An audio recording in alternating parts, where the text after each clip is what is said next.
في تصريح لا يخلو من التحدي والاستفزاز، اعترف الدولي التنزاني فيصل سالوم بأن المنتخب المغربي يعد من أقوى منتخبات القارة، وذلك قبل المواجهة المرتقبة التي ستجمع الطرفين في ثمن النهائي كأس إفريقيا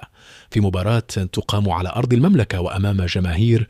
المغربية. سالوم أقر بأن اللعب في الرباط وبين عشرات الآلاف من الجماهير المغربية سيجعل مهمة منتخب بلاده في غاية الصعوبة، في إشارة واضحة إلى الضغط الكبير الذي يفرضه عامل الأرض والجمهور عندما يكون الخصم هو المغرب، البلد المنظم والطامح للذهاب بعيدا في البطولة.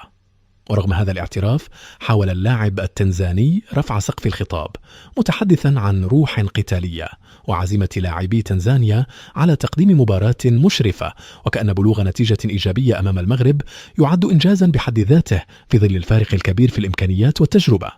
واعتبر سالوم أن وصول منتخب بلاده إلى الأدوار الإقصائية يمثل إنجازا تاريخيا،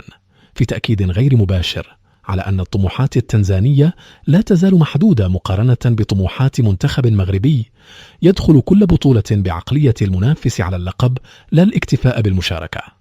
ولم يخفي اللاعب ارتياحه لغياب الإصابات داخل صفوف منتخب تنزانيا بقيادة المدرب ميغيل غاموندي، معتبرا أن الجاهزية البدنية الكاملة ستكون السلاح الوحيد لمحاولة الصمود أمام منتخب مغربي متكامل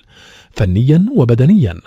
وختم سالوم تصريحاته بالتأكيد على أن منتخب تنزانيا لن يكتفي بما تحقق في خطاب مليء بالحماس، لكنه يصطدم بواقع مواجهة منتخبا اعتاد خوض المواعيد الكبرى ويعرف جيدا كيف يسقط الأحلام على أرضه وأمام جماهيره.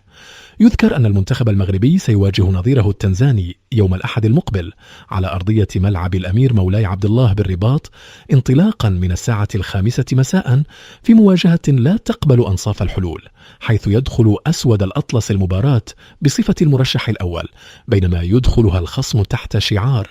محاولة النجاة قبل صافرة النهاية.